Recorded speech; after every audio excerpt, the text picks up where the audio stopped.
je dois maintenant me rendre à une terrible évidence. C'est le moment. Plus le temps de m'enfuir, de me cacher tout en haut de la coupole. La garde républicaine, avec mon très respectable secrétaire perpétuel, m'auront vite retrouvé. Et nous voilà partis pour un exercice presque impossible. Faire l'éloge de son prédécesseur, et qu'on admire tant. On se sent en quelque sorte impressionné, et on doit s'y reprendre à plusieurs fois. Le sujet est vaste. Je m'y suis pris à plusieurs fois, et même dans divers styles. Comique, tragique, académique, ébahi, ou encore farceur, pachydermique, névrotique et mesquin, alcoolique et ingérable, jupitérien et élyséen, rien de tout cela. J'ai choisi la simplicité. Celle que l'on trouve devant un vrai grand, que l'on aime. Car je me suis souvenu du regard de Charles Cheyne, auquel j'ai l'honneur de succéder. Oui, de son simple regard, de ses grands yeux. Charles Cheyne a su garder les yeux émerveillés d'un enfant. Les mères des compositeurs. Dans sa ville natale de Toulouse, sa mère, pianiste et organiste, va guider sa vie de jeune musicien. Ma mère, disait Charles Cheyne, tenait l'orgue à l'église. J'ai gardé de ces dimanches le souvenir de quelque chose de tout à fait extraordinaire, d'un peu fantastique. Je l'imagine perché en haut de cette tribune de l'orgue, comme en haut du mât d'un navire. Le petit Charles rêve à des choses fantastiques. Son imaginaire d'enfant se met en route. C'est un moment magique de l'enfance auprès de sa mère et qui restera imprimé toute une vie. Tout compositeur n'oublie jamais la voix de sa mère. Nos mères nous donnent déjà dans leur ventre les premières pulsations de notre musique. Elles nous les donnent par leur battement de cœur. Apprentissage. Dès l'âge de 5 ans, Charles Cheyne apprend le violon avec son père Irénée Cheyne, un violoniste d'exception. Son père le pousse à étudier l'harmonie, le contrepoint à 12 ans. C'est le temps des premières compositions. Combien nos pères nous auront guidés avec génie toute notre vie d'artiste et d'homme. Enfant, j'étais fasciné par une peinture de mon père. Une copie de l'homme au casque d'or de Rembrandt. Ce tableau représentait dans la pénombre un soldat au regard menaçant. Cet homme au casque d'or semblait me suivre du regard lorsque je me déplaçais dans le salon. J'étais persuadé que la peinture était vivante et que les yeux de l'homme au casque d'or bougeaient. J'aimais parfois me faire peur en regardant cette peinture. Un monde imaginaire rentrait dans ma vie. Bien plus tard, je découvre à Amsterdam la peinture originale de Rembrandt.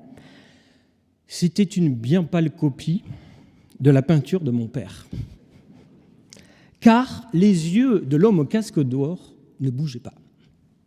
Énorme déception. Rembrandt avait très mal copié le tableau de mon père. J'ai alors compris que depuis mon enfance, depuis notre enfance, nous nous approprions les œuvres d'art que nous aimons. Nous les transformons en de nouvelles œuvres que nous créons toute notre vie. À 17 ans, Charles Cheyne poursuit ses études au Conservatoire de Paris. Il mène le métier de violoniste dans des orchestres réputés, mais aussi dans les cabarets et les opérettes. Durant cette période, il devient maître dans l'art de l'orchestration. Je le cite. « J'ai tellement appris comme violoniste d'orchestre pendant ces années de guerre et d'études que je n'ai jamais eu à ouvrir un traité d'orchestration par la suite. En 1948, Charles Cheyne est l'élève de Darius Milhaud, ce Marseillais à la musique si chaude et si colorée.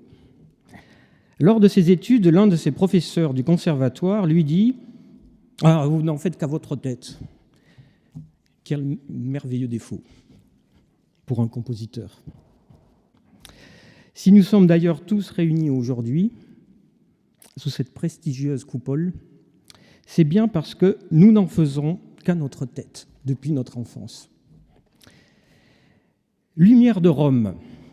En 1951, Charles Cheyne obtient le prestigieux prix de Rome et c'est le départ émerveillé en Italie, comme pensionnaire de la Villa Médicis pour 3 ans. Rome demeure l'essentiel pour lui. Rome sera le centre de ses influences méditerranéennes, la cité de la liberté, de la lumière par excellence. Il va connaître alors l'Italie, les villages italiens, quasi moyenâgeux, des années d'après-guerre, les villes de Toscane, les musées étrusques, la peinture de la pré-Renaissance italienne. La peinture aura une influence majeure dans son œuvre de compositeur. Mais je suis surtout troublé par son admiration pour l'art d'un douanier Rousseau. Charles Cheyne y décèle, ce sont ses propres termes, une grande imprégnation émotionnelle cachée dans le talent de coloriste de ce peintre. Méfions-nous de la fausse simplicité des créateurs, celle d'un Olivier Messiaen, d'un Éric Satie ou du peintre Miro. Cette simplicité cache, souvent très enfouie, un regard cru, violent et profond sur la vie, la mort. L'homme de radio. En 1957, Charles Cheyne devient producteur à la RTF, la radiodiffusion télévision française, l'actuelle Radio France. Les responsables de la radio française sont des poètes et des compositeurs. Jean Tardieu, Paul Gilson, Henri Dutilleux ou encore Henri Barrault. Avec son ami de toujours, le compositeur Marius Constant, il est responsable du programme musical d'une grande station de radio, France 4, qui deviendra France Musique. En 1965, il devient alors le directeur de cette radio pendant 10 ans. Puis, il est nommé à la tête du service de création de la Maison de Radio France. Il comprend que la vie de compositeur est une vie de partage dans la société, hors des combats de clochers. Je le cite. « La radio m'enrichit considérablement car elle permet de vivre dans un climat de musique vivante. Elle nous tient au courant de tout ce qui se passe, aussi bien chez nous qu'ailleurs. Par elle, je me sens constamment en mouvement. Elle évite la sclérose et incite à écrire de la musique. Charles Cheyne est partisan d'une musique libre et sans système. Il nous dit primauté à l'élément émotif sur la technique pure. Mais plus encore, il nous avoue, au détour d'une interview, « Je suis un romantico-lyrique ». Charles Cheyne, un romantique, c'est que là, nous nous approchons fatalement d'un domaine intime, mais essentiel, la femme.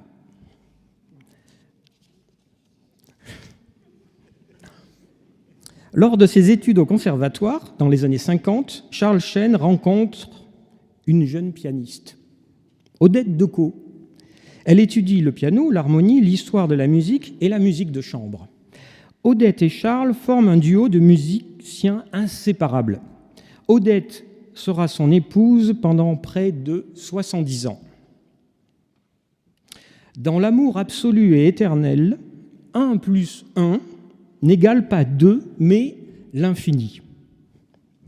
Odette Cheyne et Charles Cheyne est un couple idéal, où musique, création et amour seront à tout jamais emberlificotés. Odette Cheyne, grande musicienne et véritable oreille, devient un très grand chef de chant pour de très nombreux opéras comme Le Grand Macabre de Giorgi Ligeti ou Saint-François d'Assise d'Olivier Messiaen. Grâce à son épouse, Charles Cheyne vit l'opéra.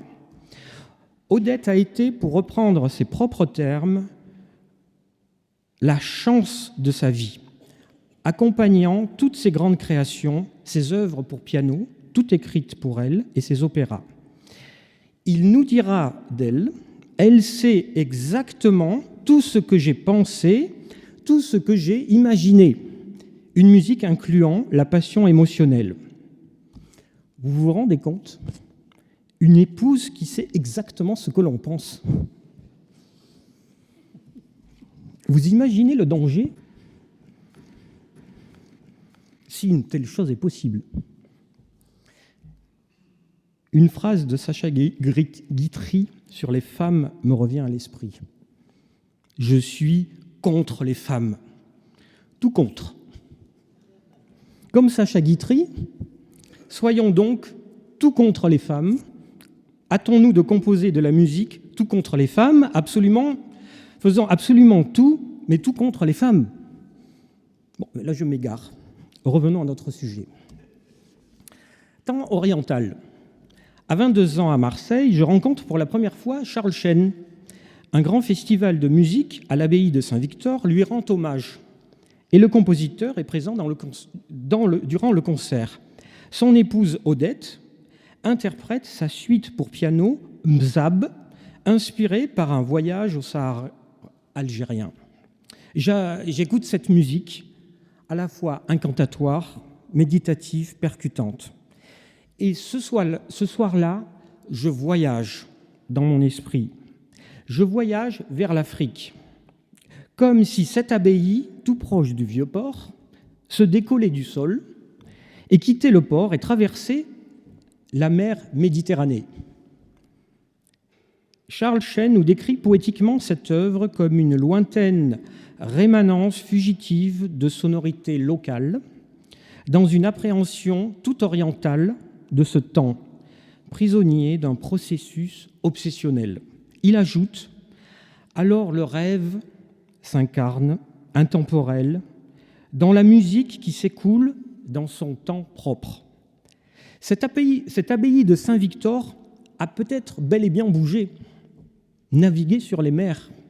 Cette abbaye s'est peut-être véritablement transformée en vaisseau, m'amenant vers un ailleurs, d'où je ne serai jamais revenu. C'est peut-être le voyage oriental de tout créateur, durant toute sa vie, prendre un billet, aller simple et partir pour toujours. Je cite encore Charles Chesne. « Partir à la recherche de la magie, retrouver en soi-même une part de cette magie, toujours inhérente au domaine artistique. » En 1983, la grande cantatrice Christiane Eda-Pierre lui inspire son premier opéra, Erzsébet, créé à l'Opéra de Paris. Cet ouvrage lyrique relate la vie d'une comtesse hongroise condamnée pour avoir torturé et assassiné 600 jeunes paysannes dans les souterrains de son château. Un sujet d'opéra bien truculent et festif. L'opéra est un succès considérable. Olivier Messiaen, bien que horrifié par le sujet, vient le féliciter et saluer une musique magnifique. Fort de son succès, Charles Chesne écrira 4 autres opéras, Noces de sang, Jocaste, Cecilia et en 2007, Mi Amore. 4 opéras dans lesquels la femme aura toujours un rôle dominant et hors des normes, car Charles Chesne se disait féministe avant l'heure. Le mystère, le merveilleux. Dans l'acte créateur, Charles Chesne place l'instinct au-dessus de tout. Le geste naturel et vif de l'enfant qui saisit un objet, sans y penser. Il nous confie composer et livrer la part cachée de soi-même, l'être mystérieux, à l'autre qui nous paraît inaccessible. Oui, livrer la part cachée de soi-même à l'autre. L'œuvre musicale surgit dans un élan amoureux et irrépressible, car l'œuvre musicale est un don mystérieux du cœur. Le compositeur Henri Dutilleux aimait aussi ce mystère de l'instant dans l'acte d'écrire de la musique. Le mystère de l'instant. Tous mes amis créateurs présents ici connaissent bien la recherche de cet instant magique. L'instant rare où une idée inattendue apparaît, alors on s'émerveille, le cœur enfoui dans une sphère infinie dont le centre est partout, la circonférence nulle part. Une sphère infinie dont le centre est partout, la circonférence nulle part. J'aime cette phrase incompréhensible de Blaise Pascal, mais elle est si belle. J'ai le sentiment qu'aujourd'hui, sous cette coupole, nous nous retrouvons tous réunis, peut-être dans une sphère infinie dont le centre est partout, dont le cœur est partout. Charles Chesne, avec son sens du merveilleux, prolonge l'héritage des grands maîtres français. Olivier Messiaen et cette idée d'éblouissement musical, Henri Dutilleux et son amour du vertige et du sacré, et puis Maurice Ohana avec ses délires incantatoires. Charles Chesne est aussi un homme de foi, un chrétien qui se nourrissait des traditions orales extra-européennes. Chine, nord de l'Inde, Japon, Azerbaïdjan, Gabon, Burundi et tant de pays d'Afrique et d'Orient. Il restera surtout cet homme créateur qui gravit le mont Sinaï pour retrouver le buisson ardent dont parle la Bible. Ce surgissement miraculeux de l'idée musicale qui nous fait frissonner et nous plonge dans l'émerveillement. Cet état d'émerveillement que nous guettons à chaque instant de la vie. La tentation de la joie. Nous aimons tous créer pour les autres. Cela nous remplit de joie. Et nous aimons faire partager cette joie. La joie n'a rien à faire avec l'optimisme ou le pessimisme. La joie nous protège contre la tentation du mal ou contre les cruautés de la vie. La joie est comme une relation d'amour au monde, mais elle doit se travailler. Et c'est un combat journalier avec soi-même pour la conserver. Car la joie est une petite flamme que l'on doit protéger. Elle peut très vite s'éteindre. J'aime cette citation d'Olivier Messiaen parlant du sourire de Mozart. Malgré les deuils, les souffrances, la faim, le froid, l'incompréhension et la proximité de la mort, Mozart souriait toujours. Sa musique souriait aussi. Mais Mozart disait à ses amis, avant de te jouer quelque chose, dis-moi que tu m'aimes. Dis-moi que tu m'aimes. Je vous avais promis un discours tout simple, voilà que je deviens sentimental. Pour tout vous dire, j'aurais aimé écrire un discours un peu plus farfelu, en vous inventant des histoires impossibles, en faisant croire qu'elles sont vraies. Car je rejoins aujourd'hui une compagnie de créateurs et d'inventeurs géniaux, toujours en train d'inventer des mondes incroyables. J'aurais aimé vous échafauder bien des histoires fantastiques, comme vous faire croire que j'avais trouvé gamin la partition d'orchestre Transmutation de Charles Chesne sur un banc d'une ruelle mystérieuse de Marseille et y déchiffrer des notations ésotériques. Ou bien avoir assisté à un numéro de magie dans un cabaret, Laurent Petit-Gérard habillé en Maharaja et orné d'un turban, faisant léviter dans les airs une magnifique danseuse persane. J'aurais aimé enfant aussi voir descendre une montgolfière, voir Yann Arthus Bertrand, me demander de le rejoindre avec mes amis académiciens, tous installés dans la nacelle, et partir pour un voyage mystérieux dans les airs. Nous ferons ce voyage. J'aimerais surtout un jour retrouver sur une île lointaine le compositeur Charles Chesne et lui exprimer toute ma fidélité et mon admiration. Et ce jour arrivera aussi. Mes chers confrères, vous m'avez appelé parmi vous, et pour toujours.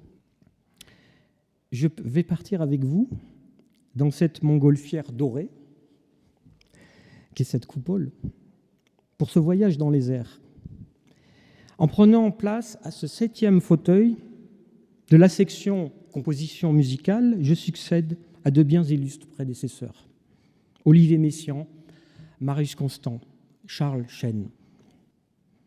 Je serai donc un immortel, mais immortel uniquement jusqu'à ma mort.